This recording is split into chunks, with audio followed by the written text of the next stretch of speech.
अस्सलामुअलैकुम दोस्तों, मेरा नाम है असीम शफकत और आप देख रहे हैं हंसी टीवी।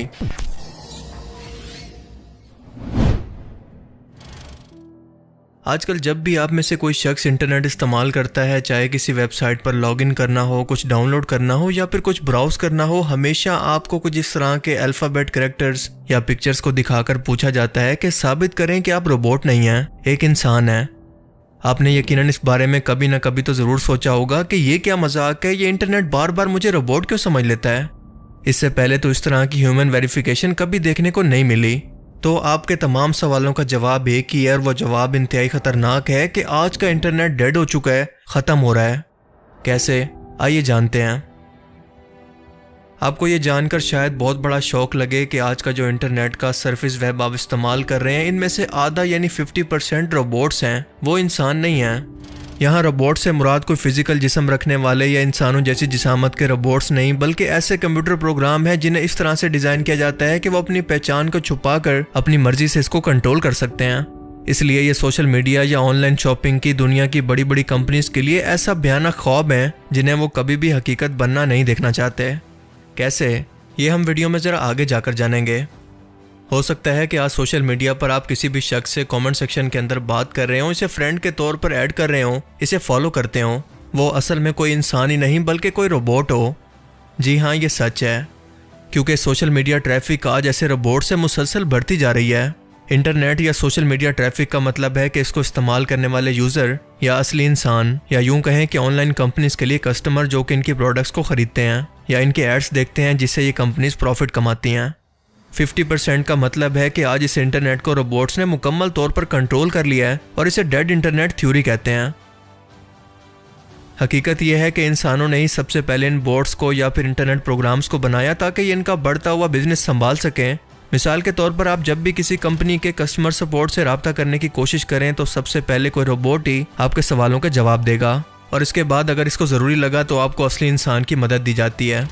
ऐसा इसलिए किया जाता है कि बहुत ज़्यादा ट्रैफिक की वजह से कस्टमर केयर के जॉब्स के लिए इंसानों को सैलरीज देना या फिर अलाउंस देने की ज़रूरत नहीं पड़ती। बस एक कंप्यूटर प्रोग्राम जो कि दिन रात बिना किसी मजदूरी के ये काम फ्री के अंदर कर सकता है, वो इन इंसानों के लिए बहुत ज़्यादा प्रॉफिटेबल है। अब इन बॉट्स को ऑनलाइन वेबसाइट्स और सोशल मीडिया पर इतना ज़्यादा फैला दिया गया है कि इन तमाम कंपनीज का आधे से ज़्यादा बिजनेस ये बॉट्स ही चला रहे हैं और आहिस्ता आहिस्ता ये बढ़ते ही जा रहे हैं। आज इन्हीं बॉट्स को जानबूझकर पॉलिटिकल मकसद के लिए भी इस्तेमाल किया जाता है। मिसाल के तौर पर इन बॉट्स के जरिए ट्विटर यानी मौजूदा एक्स पर किसी भी चीज़ का ट्रेंड टॉप पर लाया जा सकता है जिसे देखकर ना चाहते हुए भी असली इंसान इसके बारे में ना सिर्फ सोचेंगे बल्कि इसके बारे में बात भी करने लगेंगे। फेसबुक, यूट्यूब और ऑनलाइन वेबसाइट्स पर वही चीज़ सबसे ज़्यादा असल इंसानों को दिखाई जाएगी जिसे ये बॉट्स जाकर मुसलसल सर्च कर रहे होंगे। इसी तरह से एक पूरा पॉलिटिकल बयानिया बनाकर अवाम की सोच को बदला जा सकता है और सिर्फ कुछ ही कंप्यूटर प्रोग्राम की मदद से आज के टाइम के अंदर ये सब कुछ हासिल करना मुमकिन है। सोशल मीडिया कंपनीज मसलन फेसबुक, ट्विटर, इंस्टाग्राम, यूट्यूब और वेबसाइट्स, इन सब की कमाई ऑनलाइन एड्स चलाकर होती है और अक्सर इन कंपनीज पर यह इल्ज़ाम लगता रहता है कि ये जानबूझकर ये एड्स अपने बॉट्स को दिखाती हैं, ना कि रियल इंसानों को। जबकि इसके बाद कंपनीज को ये डाटा दिखाती हैं कि देखो आपके ऐड को इतने लाखों या करोड़ों लोगों को हमने दिखाया, लिहाजा हमारी इसके मुताबिक ये पेमेंट बनती है। अब इसी चीज़ को लेकर ऑनलाइन एडवर्टाइजमेंट करवाने वाली कंपनीज जो कि अपनी प्रोडक्ट्स की ऐड चलवाना चाहती हैं, वो ये शर्त रख रही हैं कि हमें रियल ट्रैफिक की ज़रूरत है और आप हमें साबित करें कि हमारी एडवर्टाइजमेंट को देखने वाले लोग असली इंसान थे, ना कि कोई रोबोट्स। लिहाजा इसी मकसद के लिए आपको ये कंपनीज इस तरह की ह्यूमन वेरिफिकेशन करती हैं जो कि आप कभी कभी किसी कोड की सूरत, कभी किसी तस्वीर या फिर कभी किसी कॉमन सेंस के सवाल की सूरत में देखते हैं, जिन्हें रोबोट्स चाह कर भी सॉल्व नहीं कर सकते, क्योंकि ये कंप्यूटर प्रोग्राम सिर्फ एक कोडिंग होते हैं, खुद की सोच रखने वाले कोई इंसान नहीं। ये बॉट सिर्फ वही काम कर सकते हैं जो कि करने के लिए इनको प्रोग्राम किया गया। ये कोई भी एक फेक न्यूज़ बनाकर रातों रात पूरे इंटरनेट पर फैला सकते हैं। एक ऐसा वाकया जो कि कभी हुआ ही नहीं, इसको प्रमोट कर सकते हैं।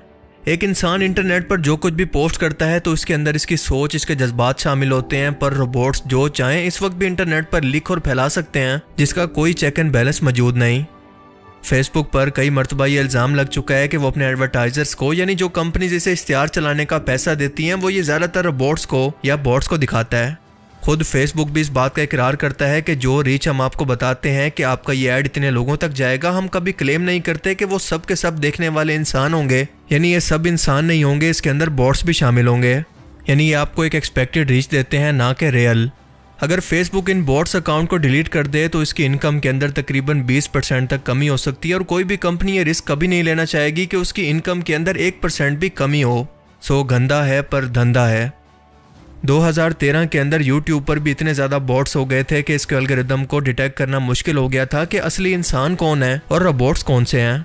आखिरकार आहिस्ता आहिस्ता न्यू अपडेट्स के जरिए इन बॉट्स की शनाख्त को कंफर्म करके इन्हें ख़त्म कर दिया गया, जो कि अभी तक मुकम्मल तौर पर इंटरनेट से और यूट्यूब से ख़त्म नहीं हुए। इंटरनेट पर आपका कुछ भी सिक्योर नहीं है। ये कंपनीज असल में इंसानों का डाटा चोरी करके इसे आगे बेचती हैं। इन इंसानों की हर एक हरकत पर नज़र रखती हैं। मिसाल के तौर पर फेसबुक की मिसाल ले लें। एक अमेरिकन डिफेंस एजेंसी है जिसका नाम है डार्पा, यानी defence advanced research project agency. ये अमेरिकन मिलिट्री के डिफेंस के लिए जदीद किस्म के इंस्ट्रूमेंट बनाता है, मिसाल के तौर पर नए नए जासूसी आलात और मिलिट्री डिफेंस के लिए नए नए हथियारों को बनाना। ये एक नए प्रोजेक्ट पर काम कर रहे थे जिसका नाम था लॉन्ग लाइफ। इस प्रोजेक्ट के अंदर ये तमाम अमेरिकन लोगों का एक डेटाबेस बना रहे थे कि इन अमेरिकन का पर्सनल डाटा, ये लोग कहाँ पर जाते हैं, क्या करते हैं, क्या खरीदते हैं, किससे मिलते हैं, क्या शॉपिंग करते हैं, कहाँ पर ट्रैवल करते हैं, इनके ताल्लुकात और इंटरेस्ट किन लोगों के साथ हैं, वगैरह वगैरह।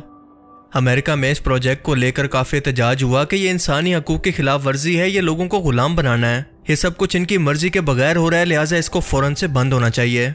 लिहाजा 4 फरवरी 2004 के अंदर ये प्रोजेक्ट बंद कर दिया गया और इत्तफाक देखें कि 2004 के अंदर ही उसी दिन यानी 4 फरवरी को ही फेसबुक को लॉन्च किया गया, जहां पर डार्पा के अंदर काम करने वाले एम्प्लॉयज जाकर फेसबुक के अंदर काम करने लगते हैं। अब आपको यकीनन पूरी कहानी समझ में आ रही होगी कि फेसबुक को बार बार लोगों का डाटा चोरी करने पर बार बार कोर्ट के अंदर अपने ऊपर लोगों के डाटा चोरी करने के इल्जामात की सफाइयाँ क्यों देनी पड़ती हैं।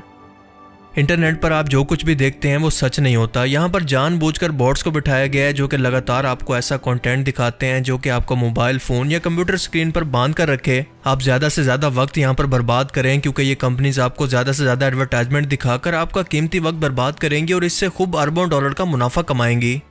इसीलिए तरह तरह की पॉलिटिकल, मजहबी या स्कैंडल की न्यूज़ को जानबूझकर सोशल मीडिया और वेबसाइट पर ये रिपोर्ट्स प्रमोट करते हैं ताकि आपकी ज़्यादा से ज़्यादा तवज्जो को हासिल कर सकें।